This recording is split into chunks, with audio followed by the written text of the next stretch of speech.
Hmm. Haven't done one of these in a while. What can I do to make people watch me more? I only have 9 subscribers. What am I gonna do? What am I gonna do? I could just keep rolling on with how I'm going right now. Then again, I haven't done one of these in a month, so what to do? What to do? Um, Dadgum sickness. I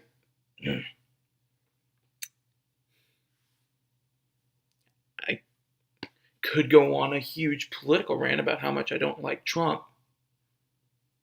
Then again, I could go on another huge political rant about how I don't like Obama either. I could go on a huge rant about how the Braves are the best baseball team in America. Maybe that'll get people to watch. Hmm.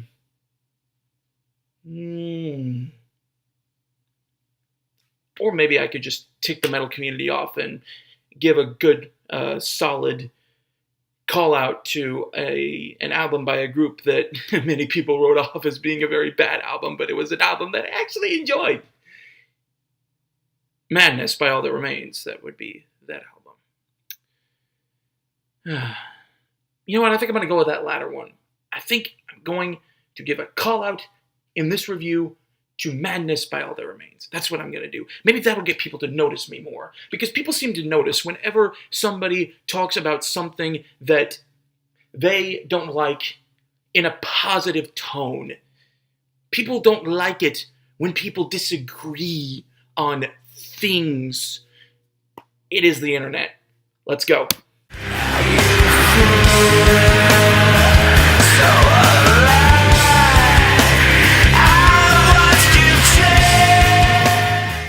Hello, everybody, and welcome to Metalhead Central, episode 4.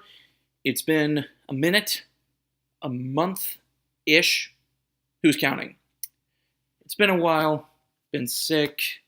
Been working. Just haven't had time to plop down and do one of these reviews. But I have not stopped listening to what has been coming down the pike. Before we get started, I just want to remind you, smash that like button if you enjoyed the video. I'd really appreciate it. And subscribe. Let's get this baby on up there. We've only got 9 subscribers. I'd like to tick up to maybe 40 or 50. Start small, maybe get bigger and bigger as we go along. That would be awesome. So today we're going to be taking a look at 3 different albums. 3 bands that put out albums. And at the end, I'm going to talk about another album that I really enjoyed that I didn't even know was coming out.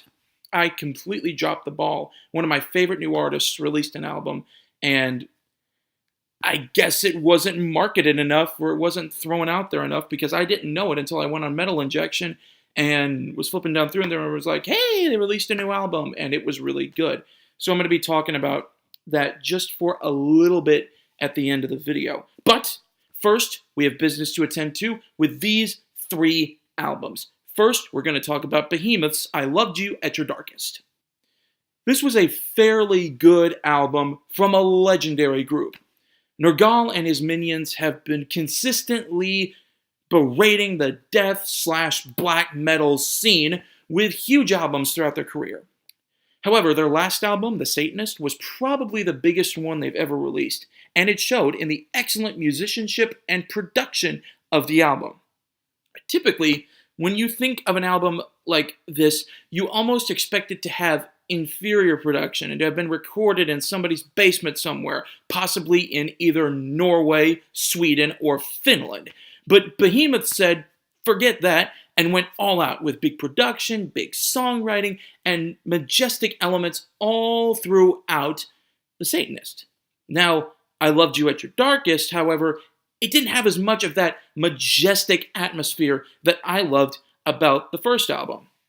Now, that doesn't make it a bad album, but it's just a bit of a disappointing follow-up to such a fantastic magnum opus as The Satanist was. There were good parts on the album, namely Wolves of Siberia, Bartzabel, God Equals Dog, that was a good song. Those carried the same atmosphere of all the songs that The Satanist had. However, by the halfway point, the album takes a bit of a turn for the boring and trudging. Songs like Angelus 13 and Sabbath Mater they have some good to them, but it's just not enough to hold up what a fantastic first half this album has. In the end, the first half blows the second half completely out of the water, which is what made it just a tad disappointing. It didn't feel like enough attention had been paid to anything but the first 4 or 5 songs on the record. So I give Behemoth's newest endeavor an 83 out of 100 on the YPS scale. Moving on, we're going to review a band from Chicago that has become one of the most successful metal bands of all time, Disturbed, with their album Evolution. This is another album where it feels like more attention was paid to songs that either were released as singles or were considered for release as singles. Songs like Are You Ready, A Reason to Fight, In Another Time, and Stronger on Your Own were all catchy, melodic, typical, Disturbed fare. Felt like they would have fit really well on the band's last album, Immortalized. And that was what made them so good. However, just like with Behemoth, the back half of the album, it didn't really have too much to offer except for one song, and that was The Best One's Lying. Also, I feel like the band relied a little too much on the acoustic side of things. We all knew this album was going to have like ballads on it. We all knew that David Draymond had come out extensively and had said this album's going to have ballads on it. It was part of how they marketed the album, and that's fine. But it just got to be a little overkill by the time you got to more into the second half of the album. It's odd for me to critique a band this way, especially for those of you who may watch my channel on a semi-regular basis, considering how I feel about acoustics and rock in general. I'm a big fan. But it feels like they just told Dan Donegan to sit down with an acoustic guitar and just strum a little bit before David Draymond laid down vocals over it. It gets to be a little bit plotty for a Disturbed album, and it holds the album back a little bit. It's not terrible, but you get to the point of, okay, we've heard this, let me hear some really great, Disturbed riff like I'm used to hearing. So, in light of that, Evolution gets an 85 out of 100 on the YPS scale. It's not an Album of the Year contender, but it is a solid album.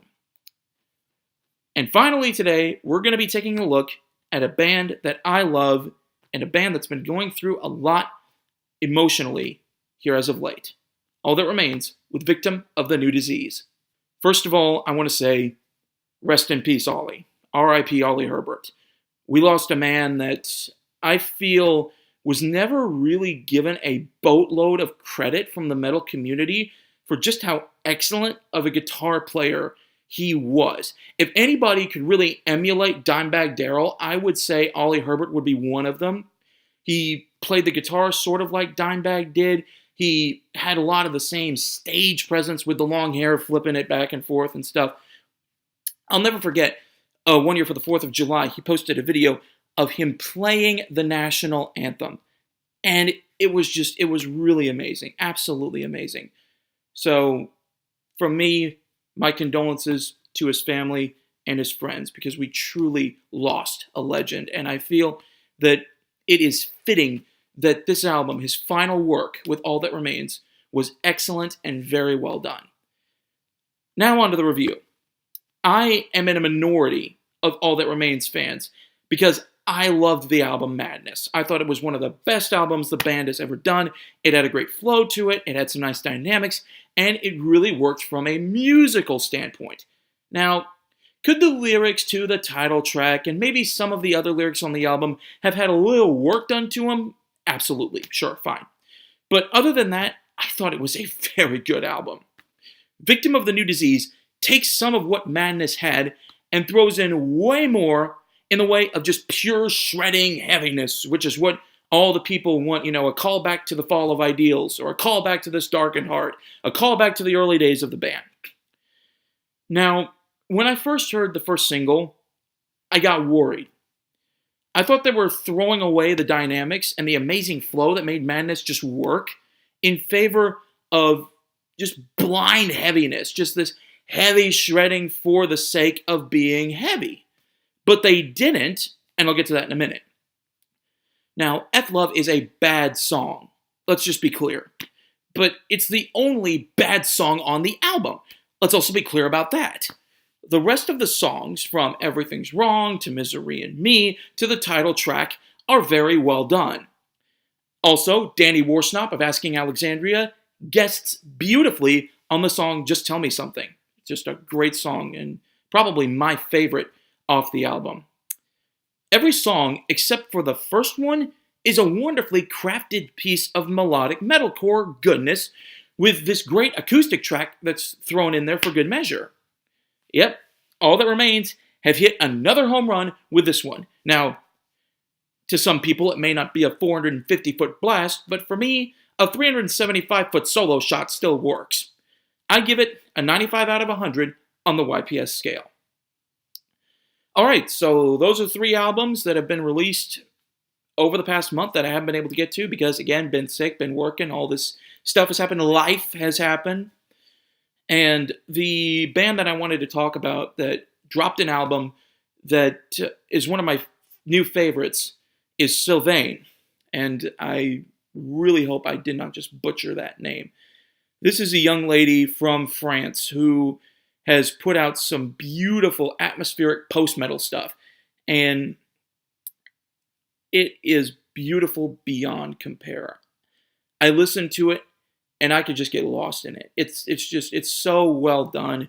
And the new album, Atoms Aligned Coming Undone, is wonderful. It is amazing. She has thrown another great album out there. This is only her second album. I mean, the first one, Wistful, and actually, now that I think about it, she may have had one before that, but regardless, Wistful was an excellent album. One of my favorites ever. I mean, I have the whole thing downloaded on my phone. It is just beautiful, and I just sit there, and especially on like days when it's really overcast and cloudy, and I just sit there and go, this is just really nice. It's nice metal. It's really what it is. You don't get the heaviness. You don't get the chugging. You don't get the crowd vocals. It's just a really beautiful female vocal over some really, really atmospheric guitar playing, some really good drumming. Really, really a lot like Mercure in a lot of different ways. So Sylvain dropped a new album, Atoms Aligned Coming Undone. Brilliant album. Go listen to it. It's out now. It is just I can't recommend it enough. It's wonderful. And don't be surprised if when I post my year-end video of my favorite albums of the year, do not be surprised if you see that one on the list, even though it didn't get its own review. It's just a brilliant album. If I had to give it a score, I would have given it a 99 out of 100 on the YPS scale. It was just beautiful. Anyways, thanks for watching. Again, hit the like button, subscribe. Please subscribe. Again, trying to maybe tick the subscribers up a bit. And next time, we will be doing more. And hopefully you'll join us for that. Who knows where the channel is going to go from here. It's going to be fun. Thanks for watching.